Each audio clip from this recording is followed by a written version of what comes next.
Bonjour, admirables frères et sœurs. Vous êtes la bienvenue à ce programme euh, consacré au secret pour découvrir sa destinée et l'accomplir. Secret pour découvrir sa destinée et l'accomplir. Alors, le but de cette série d'enseignements, c'est de vous permettre de pouvoir résumer en une seule phrase votre raison d'être sur la terre et de pouvoir vous y conformer. La vérité, c'est que la réussite et le bonheur véritable, je veux dire véritable, dépendent de votre capacité à savoir ce pourquoi vous êtes sur la terre des vivants et à l'accomplir. Le monde va vous proposer plusieurs moyens de vous épanouir, plusieurs moyens d'être heureux et de réussir. Mais je vous dis vrai, tant que vous n'allez pas découvrir cet appel au fond de vous et pouvoir y donner une réponse satisfaisante, vous ne pouvez pas connaître le vrai bonheur. Ce que le monde appelle le bonheur est un trompe-œil. Et ce n'est pas surprenant parce que le bonheur, le monde ne connaît pas le vrai bonheur. Donc tout ce qui ressemble à un contentement est déjà considéré comme un bonheur. Mais je vous dis, si vous ne savez pas ce pourquoi vous êtes né et que vous ne travaillez pas à ça et à ça seul, vous ne pouvez pas vous réjouir. Donc, ici, nous vous donnons l'occasion de pouvoir savoir ce pourquoi vous êtes sur la terre de vivant, de résumer ça en une seule phrase et de travailler afin que au soir de votre vie, vous puissiez dire comme l'apôtre Paul, j'ai mené une bonne course. C'est ça le but de cet enseignement. Alors, si vous êtes avec nous, suivez-nous jusqu'à la fin, faites le voyage avec nous. À l'issue, vous ne pouvez pas être ennuyé, je vous le dis. Et vous allez découvrir des choses que vous n'avez jamais découvertes. Vous allez pouvoir expliquer les situations que vous vivez actuellement, les confusions et autres. Si vous avez besoin de connaître, d'avoir du sens à votre vie, je vous dis, vous êtes au bon endroit. Suivez-nous donc jusqu'à la fin. Si vous nous suivez par le moyen de YouTube, nous vous recommandons vivement de liker cette vidéo, de partager cela, de commenter ça et surtout de vous abonner pour ne rater aucune de nos prochaines publications. Il y a d'ailleurs des vidéos qui ont été déjà partagées en temps, vous allez suivre ça. Ça vaut la peine de perdre un peu le temps pour découvrir sa destinée, je vous dis. Donc, suivez-nous et votre vie change. Alors, vous devez pouvoir donc retenir que nous sommes en train de voir les secrets pour découvrir sa destinée et l'accomplir. Le voyage, nous sommes en train de faire le voyage. Nous avons déjà vu, dans une première partie, nous sommes en train de voir les principes pour découvrir sa destinée. Les principes pour découvrir sa destinée, c'est la première partie. Et là, nous avons vu déjà 2 premiers chapitres. C'est la réalité du plan de Dieu. Là, on a démontré que Dieu a un plan pour chaque humain, notamment pour chaque personnage biblique. On a déjà décortiqué ça. Dans un deuxième chapitre, nous avons vu les bénéfices liés à la découverte de sa destinée. Donc, on a vu plusieurs bénéfices. C'est illimité. Leur nombre est illimité, mais on a vu juste à 11 bénéfices attachés au fait de découvrir votre destinée.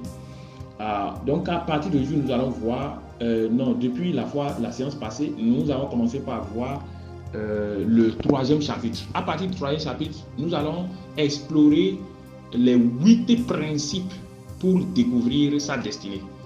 Nous avons pu identifier 8 principes qui, appliqués dans votre vie, doivent vous permettre de savoir en une seule phrase votre raison d'être sur la terre, la raison pour laquelle vous êtes né, et vous devez travailler uniquement pour pouvoir accomplir cette raison.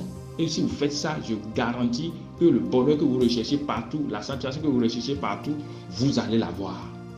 C'est de ça qu'il s'agit. Alors, donc, à partir de aujourd'hui, nous allons voir les 8 principes pour découvrir sa destinée, ou les 8 clés pour découvrir sa destinée, ou encore les 8 P. Parce que ces principes-là commencent tous par P, exprès, pour pouvoir vous permettre de retenir l'essentiel. Alors, donc, les 8 P pour découvrir sa destinée, les 8 principes pour découvrir sa destinée, les 8 clés pour découvrir sa destinée. Donc, la première clé, comme on a commencé par le voir depuis la séance passée, c'est la prophétie personnelle. C'est quoi la prophétie personnelle? Qu'est-ce que ça veut dire? J'ai dit ça la fois dernière. Si vous devez accomplir une destinée, vous devez avoir une prophétie. Parce que la Bible dit, dans le livre de Osée 3, verset 7, que Dieu ne fait rien sans révéler le secret à ses serviteurs, les prophètes.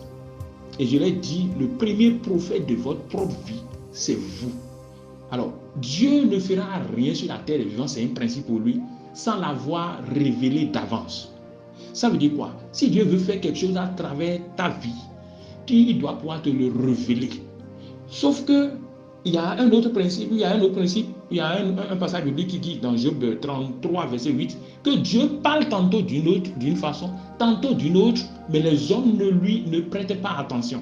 Donc il se peut que Dieu ait déjà dit certaines choses à ton sujet, mais que tu n'aies pas prêté attention. Moi, j'ai été élevé exprès pour t'aider à découvrir ta destinée, pour pouvoir te permettre de décoder ces événements autour de ta vie qui devraient te permettre de savoir ce pourquoi tu es ici, mais auquel tu n'avais pas fait assez attention. Donc, c'est des choses qui sont a priori réelles dans ta vie, mais auxquelles tu n'avais pas fait attention jusqu'ici. Mais moi, j'ai reçu le mandat de mettre la lumière sur ces choses-là et de pouvoir te permettre de donner un sens à certains événements épars de ta vie, mais qui pourtant étaient en train de te révéler ce pourquoi tu es ici. Tu n'avais pas besoin d'errer, d'aller d'un continent à un autre, d'un mariage à un autre, et autres. D'un emploi à un autre, non. Tu as besoin de découvrir ton couloir et de marcher dans ton couloir. Et c'est ainsi que le vrai bonheur vient. Tout autre bonheur dont on vous parle n'est pas du bonheur, si ce n'est pas dans le sens, bien évidemment, de la conformité au plan parfait de Dieu dans votre vie. Alléluia. Donc, c'est super, super important. Alors, nous avons déjà vu beaucoup de choses ici.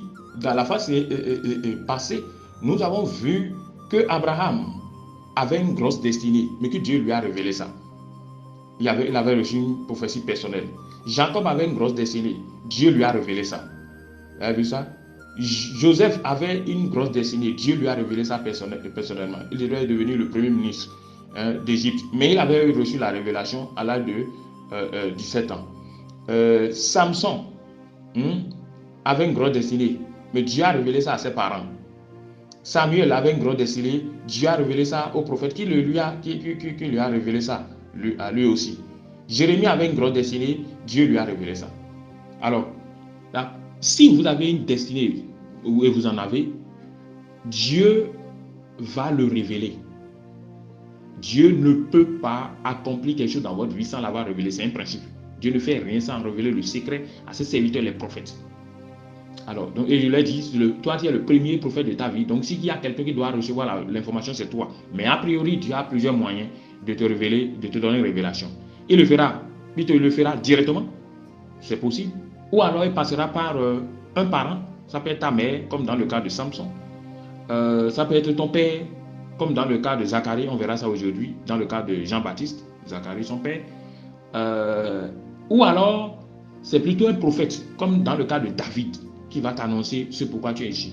Je parie si tu m'écoutes, je suis très certain que Dieu t'a déjà parlé, t'a donné une prophétie d'une façon ou d'une autre. Soit tu n'y as pas prêté attention, ou bien tu n'as pas compris, ou bien tu as négligé par la suite. Mais il y a une prophétie sur sa vie. Et c'est ça sur quoi on va travailler. Donc les écailles vont tomber de tes yeux. À la fin, tu vas me faire le point de ces révélations-là que tu as reçues et qui semblent se répéter. C'est-à-dire qui semblent interpréter soit une autre révélation ou bien qui disent la même chose avec une autre révélation. Donc tu vas mettre ça sur le papier et commencer par analyser ça. De ça, tu peux déjà ressortir parce que Dieu, la Bible dit que lorsque la chose se répète, lorsqu'une vision se répète, c'est pour dire que c'est arrêté par Dieu ou alors que c'est imminent. Ce n'est pas moi qui le dis, c'est lors de l'interprétation du son du roi que Joseph a prononcé de telles paroles. Donc, c'est très important, vous devez pouvoir le savoir. Donc, vous pouvez trouver ça dans le livre de Genèse 41, verset 32. Alors, nous allons voir aujourd'hui deux cas majeurs. On parlera d'autres cas, bien sûr, mais on va mettre l'accent sur le cas de Jean-Baptiste, et de Jésus. Alors, vous savez que Jean-Baptiste était un grand prophète. Et Jésus disait qu'il est le plus grand même des prophètes. Sauf que il disait que celui qui est en Christ, toi et moi, nous sommes plus grands que Jean-Baptiste, qui est le plus grand des prophètes. Ça veut dire que nous sommes plus grands que tous les prophètes, y compris Abraham, du point de vue de Dieu. Alors, si quelque chose est arrivé aux prophètes, si tous les prophètes que vous connaissez ont eu une révélation sur leur destinée avant que cette chose ne se concrétise, il n'y a pas de raison pour que vous-même vous n'ayez pas de prophétie. Vous l'avez compris, puisque vous êtes plus grand qu'eux. Vous comprenez théoriquement, selon Dieu, vous êtes plus grand qu'eux. Ce qui leur est arrivé doit pouvoir vous arriver ou même à un niveau supérieur. S'ils ont reçu des prophéties sur leur destinée, vous ne pouvez pas ne pas recevoir de prophéties sur votre destinée. C'est de ça qu'il s'agit. Donc aujourd'hui, nous allons essayer de voir le cas de Jean-Baptiste. C'est pour te prouver que si tous ceux-là ont reçu des prophéties personnelles sur leur destinée, toi-même, tu as déjà reçu ou bien tu en recevras. Maintenant, c'est à toi de te prendre au sérieux pour qu'on puisse utiliser ce principe-là pour décoder ce pourquoi tu es sur la terre des vivants. Est-ce que quelqu'un comprend? Alors, le cas de Jean-Baptiste. Lisons quelque chose dans le livre de Luc 1, versets 11 à 17. Dieu a révélé la destinée de Jean-Baptiste à son père. Son père était un sacrificateur. Il était en train de sacrifier quand l'ange lui est apparu. Il a commencé par lui parler de la destinée, puisque sa femme Élisabeth était stérile. Il a commencé par lui parler de ce que sa femme va concevoir et de la destinée de l'enfant. Je te dis tout ceci pour te dire que d'une manière ou d'une autre, Dieu t'a déjà révélé ta destinée, mais c'est que tu as négligé. On va travailler à découvrir ça. Soit il te l'a révélé directement, soit il a révélé ça à ses parents, soit il a révélé ça à un proche, soit il a révélé ça à un prophète, mais tu n'as pas fait attention. Maintenant, les écailles tombent de tes yeux. C'est de ça qu'il s'agit, au nom puissant de Jésus. Amen. Luc 1, verset 11 à 17. Nous allons lire ça. Luc 1, verset 11 à 17. Alors lui apparut un ange du Seigneur debout à droite de l'autel des parfums. Zacharie fut troublé en le voyant, et la crainte s'empara de lui. Mais l'ange lui dit: sois sans crainte, Zacharie, car ta prière a été exaucée. Ta femme Élisabeth t'enfantera un fils, et tu l'appelleras du nom de Jean. Il sera pour toi un sujet de joie et d'allégresse, et beaucoup se réjouiront de sa naissance, car il sera grand devant le Seigneur et ne boira ni vin ni boisson enivrante. Il sera rempli de l'Esprit Saint dès le sein de sa mère. Il ramènera beaucoup des fils d'Israël au Seigneur leur Dieu. Il marchera devant lui avec l'esprit et la puissance d'Élie pour ramener le cœur des pères vers les fils et les rebelles à la sagesse des justes, et pour préparer au Seigneur un peuple bien disposé. Vous avez vu? Bref, vous comprenez? La destinée de l'enfant a été décrite. Il n'y a pas une autre manière de décrire une destinée. Donc Zacharie était informé, il y avait une prophétie sur la vie de Jean-Baptiste. Si tu es plus grand que Jean-Baptiste, tu dois avoir aussi une prophétie, une meilleure prophétie, certainement. Alléluia. Donc tu as compris l'enjeu. Alors, en dehors de ça, Jésus lui-même avait reçu, il y avait beaucoup de prophéties au sujet de Jésus, d'ailleurs des milliers d'années. D'abord, dans le livre de Genèse 12, lorsque Dieu parlait à Abraham, il parlait de la descendance d'Abraham qui sera une bénédiction pour le monde entier. On parlait de Jésus-Christ au fond. Donc depuis près de 2000 ans avant l'arrivée de Jésus, il y avait déjà de prophéties. Je peux même te dire que dans le jardin d'Éden, lorsqu'on disait que la descendante de la femme va broyer la tête de Satan, Dieu parlait de Jésus. Donc la prophétie était déjà là, d'accord. Mais à l'approche de la naissance de Jésus et lorsqu'il était encore jeune, il y avait plusieurs prophéties. Nous allons explorer ces prophéties-là. Donc il y avait beaucoup de prophéties sur Jésus bien avant. Il y a beaucoup de prophéties sur lui, même 500 ans avant. Ça, c'était le cas avec Ésaïe qui avait fait beaucoup de prophéties. Je vais vous donner les références, vous pourrez aller chercher ça. Et ça, c'est avant. Mais je vais étudier avec vous quelques autres passages où il y avait eu des prophéties plus précises sur la destinée de Jésus. Donc, c'est très, très important que vous sachiez ça. Alors, donc, dans le livre d'Ésaïe 9, verset 5 à 6, Ésaïe 11, verset 1 à 5, il y avait déjà, Ésaïe a fait des prophéties sur Jésus.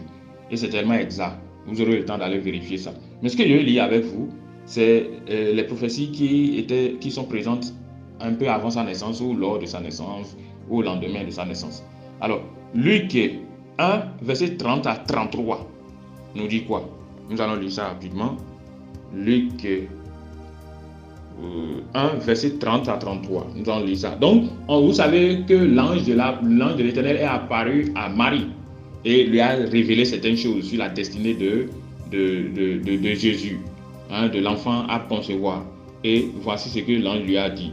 Et l'ange lui a dit beaucoup de choses déjà, lui a donné une prophétie. Donc, si cela est arrivé à Jésus, cela doit pouvoir vous arriver. Parce que la Bible nous révèle, et c'est super important dans le 1, Jean 4, verset 17, que tel Jésus est, tel nous sommes dans ce monde. Vous êtes son représentant. Vous êtes son représentant. Donc, si quelque chose lui est arrivé, a priori, cela doit arriver à un certain degré. Où tu peux ne pas voir les anges, mais d'une manière ou d'une autre, il doit y avoir une certaine prophétie qui est en train de t'aider à découvrir ce pouvoir que ici, d'une manière ou d'une autre. Ça peut ne pas être extraordinaire, comme avec les prophètes, comme avec Jésus, mais il y a toujours un signe. Et moi, je suis appelé à t'aider à découvrir ce signe-là. J'espère que tu as compris. Alors, nous allons lire. L'ange lui dit, sois sans crainte. Donc, l'ange Gabriel disait à Marie, sois sans crainte, Marie, car tu as trouvé grâce auprès de Dieu. Voici, tu deviendras enceinte et tu enfanteras un fils, et tu l'appelleras du nom de Jésus. Il sera grand et sera appelé fils du Très-Haut. Et le Seigneur Dieu lui donnera le trône de David, son père. Il régnera sur la maison de Jacob éternellement, et son règne n'aura pas de fin. Marie dit à l'ange, comment cela se produira-t-il, puisque je ne connais pas d'homme? L'ange lui répondit, le Saint-Esprit viendra sur toi, et la puissance du Très-Haut te couvrira de son ombre. C'est pourquoi le saint enfant qui naîtra sera appelé fils de Dieu. Bref, vous avez compris ça? Donc, la description de la destinée de Jésus avait été déjà faite par l'ange à sa mère. Donc, j'ai l'habitude de le dire, vos parents, notamment vos mamans, ont beaucoup de choses à dire à votre sujet. Ce n'est pas pour tout le monde, mais c'est dans la majorité des cas, les parents ont quelque chose à nous dire. Faites attention, voyez si la voix là vient de Dieu, mais faites attention à eux, ils ont beaucoup de choses à vous annoncer. Est-ce que quelqu'un a compris? Alors donc, nous avons vu la prophétie sur Jésus annoncée à Marie. Nous avons vu la prophétie sur Jésus annoncée à Joseph. Souvenez-vous que lorsque Joseph voulait abandonner Marie parce qu'elle est devenue enceinte, Marie et Joseph étaient le fiancé de Marie. Et il est surpris que cette femme a eu une grossesse alors qu'il n'y avait pas encore de rapport sexuel, il n'y a pas encore d'intimité. Donc, il se proposait de se retirer discrètement de la dame ou de la fille, quand l'ange de l'Éternel lui a apparu aussi, pour lui confirmer la même chose. Matthieu 1, verset 20. Matthieu 1, verset 20. Comme il y pensait, voici qu'un ange du Seigneur lui a apparu en songe et dit, Joseph, fils de David, ne crains pas de prendre avec toi Marie, ta femme, car l'enfant qu'elle a conçu vient du Saint-Esprit. Elle enfantera un fils, et tu lui donneras le nom de Joseph, car c'est lui qui sauvera son peuple de ses péchés. Tout cela arriva afin que s'accomplisse ce que le Seigneur avait déclaré par le prophète. Voici, la Vierge sera enceinte et tout. Donc, c'est pratiquement la même chose qu'on a dite à Marie, qu'on est venu dire encore à Joseph. Vous avez vu? Prophétie. Ce n'est pas fini. C'est pas fini. Lorsque on devait présenter Jésus au temple, le 8e jour après sa naissance, la Bible dit qu'il y a un prophète et une prophétesse qui sont venus aussi et qui ont dit presque la même chose au sujet de Jésus. Tu sais pourquoi j'insiste sur Jésus? Tu es le prototype de Jésus. Tu es sa photocopie. Tu es son prototype. Donc si Jésus a une expérience, toi-même tu dois l'avoir à un certain degré. Vous comprenez? Je le dis, tu peux ne pas avoir des visitations angéliques. Encore que ça peut venir. Nous sommes à la fin des temps, ça va se multiplier. Mais quel que soit le cas de figure, tu dois pouvoir résumer, tu dois pouvoir avoir une prophétie a priori. Donc, il y a peut-être des cas où il n'y a pas de prophétie, mais c'est rare. Sinon, très souvent, il y a des prophéties. De toutes les façons, nous sommes en train d'explorer 8 P. Et un P sera dosé dans la vie de quelqu'un, un autre P sera dosé dans la vie d'un autre. C'est pourquoi il faut tout écouter, il faut écouter avec attention ce que j'ai envie de dire. Peut-être que c'est un autre principe qui va te permettre plus facilement de découvrir ta destinée. Peut-être que ce n'est pas la prophétie. Mais écoute-moi avec attention, la prophétie peut déjà t'aider, parce que c'est un élément crucial. Alors, Luc 2, verset 25 à 38. Hein, Luc 2. Donc, on a vu le prophète Siméon et la prophétesse Anne qui viennent dire la même chose. Ceux-là avaient intercédé pour Jésus pendant longtemps, pendant des années, des décennies, avant que Jésus ne vienne. Donc, quand il est venu, ce n'est pas une surprise pour eux, ils étaient déjà informés de la destinée de l'enfant. Alléluia. Alors, Luc 2, verset 25 à 38. On va lire ça rapidement, on va clôturer. Verset 25 à 28.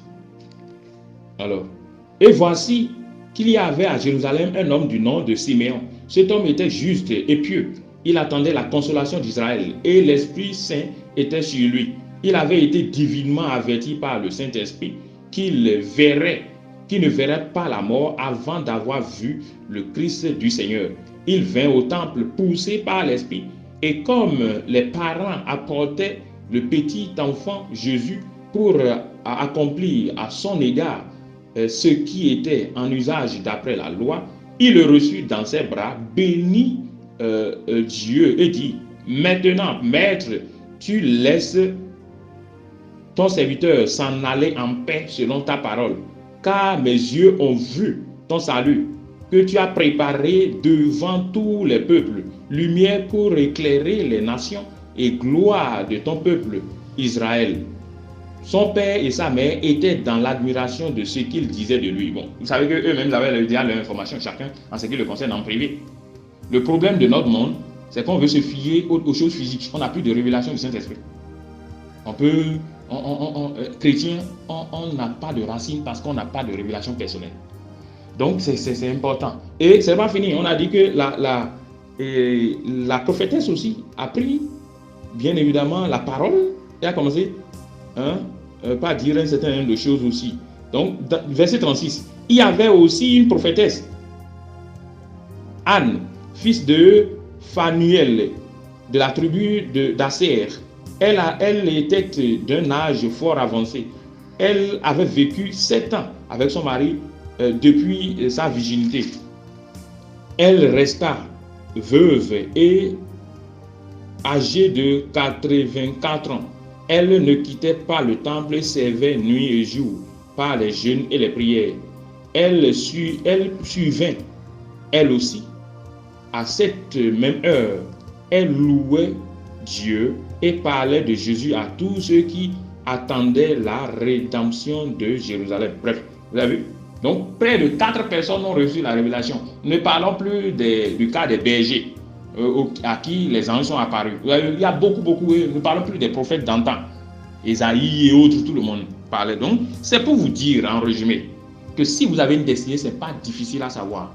A priori, les prophéties sur votre vie, la prophétie personnelle que vous avez reçue directement du Saint-Esprit, une prophétie que vous avez reçue, que votre maman a reçue, vos parents ont reçu en général, et une prophétie qu'un proche a reçue pour vous, ou alors qu'un prophète vous a transmise, peut vous aider à savoir, surtout quand vous voyez la répétition. Vous voyez si les prophéties là ne disent pas la même chose.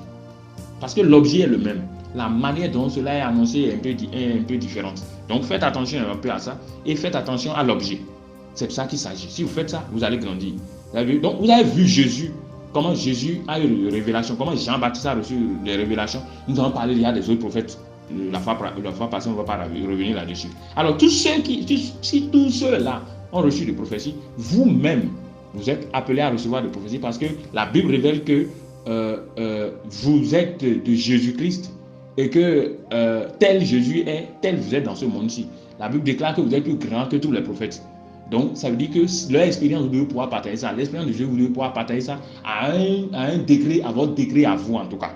Donc la prophétie peut vous aider, peut être une clé importante pour débloquer votre destinée. C'est super important. Donc c'est ce que nous allons retenir aujourd'hui. J'ai voulu aussi parler de Paul, mais on ne va pas lire. Paul aussi avait reçu sa prophétie lorsqu'il avait rencontré Jésus sur le chemin de Damas, dans le lieu de Acte 9. Il avait reçu une révélation et Dieu lui a révélé ce qu'il devait venir. Il devait prêcher aux païens et aux rois. Il savait ça. Donc c'est pourquoi il n'avait pas de jalousie vis-à-vis de Pierre. Parce que Pierre était appelé pour les juifs. Lui, il est appelé pour les païens et les rois. Il était conscient de ça. Et Dieu a annoncé ça encore à Ananias, qui devait lui imposer la main pour lui permettre de recevoir le Saint-Esprit et de recouvrer sa vue. Il lui a révélé ça. Vous pouvez trouver ça dans ce passage-ci. En tout cas, Acte 9, à partir du verset 1. Acte 26, verset 13 à 19. C'est Paul lui-même qui rapportait l'événement. Et Ananias avait reçu la même révélation de la part du Seigneur dans le lieu de Acte 9, verset 15 à 16. C'est ce que vous devez pouvoir retenir. Alors, nous sommes à la fin du développement du premier P, de la première clé ou du premier principe pour découvrir votre destinée, c'est la prophétie. Si on doit se résumer, c'est ceci. Et il y a si vous devez, à partir du moment où vous avez une destinée, il y a des prophéties déjà sur votre vie. Ou alors vous devez les recevoir par la prière. Donc, soit cette prophétie-là vous a été donnée directement, ou alors c'est à un parent que ça a été donné, ou à un proche ou à un prophète.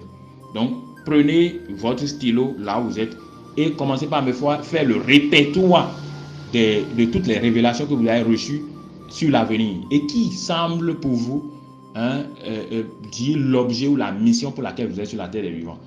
On va commencer par là et on va continuer à mener la réflexion. Donc, nous sommes à la fin de cet enseignement-ci. Éternel, mon Dieu, mon roi, je prie pour tes enfants, je demande que les écailles tombent de leurs yeux afin qu'ils comprennent ce pourquoi ils sont ici, qu'ils puissent résumer cela en une seule phrase. N'oublie pas que nous allons continuer avec les autres principes et qu'à l'issue, on doit pouvoir résumer ta mission sur la terre en une seule phrase. Donc, si tu me suis, je ne sais pas quel moyen, ça peut être par YouTube et autres, je te prie vivement de t'abonner, surtout si ce n'est pas YouTube, afin que tu puisses avoir nos prochaines publications. Et je te prie aussi d'aller dans nos archives pour aller voir les premières vidéos.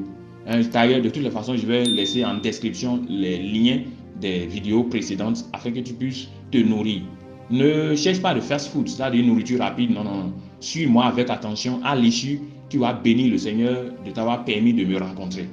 Donc, ne manque pas, si tu me suis par YouTube, de liker cet audio, de liker cette vidéo, de la commenter, de partager cela et surtout de t'abonner pour recevoir nos notifications pour les prochaines publications. Éternel, une fois encore, je te dis merci pour la vie de cet enfant et je te demande que tu fasses tomber les écarts de ces jeux afin qu'il puisse comprendre tes profondeurs et la raison pour laquelle il est ici, qu'il puisse connaître sa feuille de route sur la terre des vivants, qui n'est pas ici. Au nom de Jésus. Au nom de tout puissant Jésus, nous en prions. Amen, amen et amen.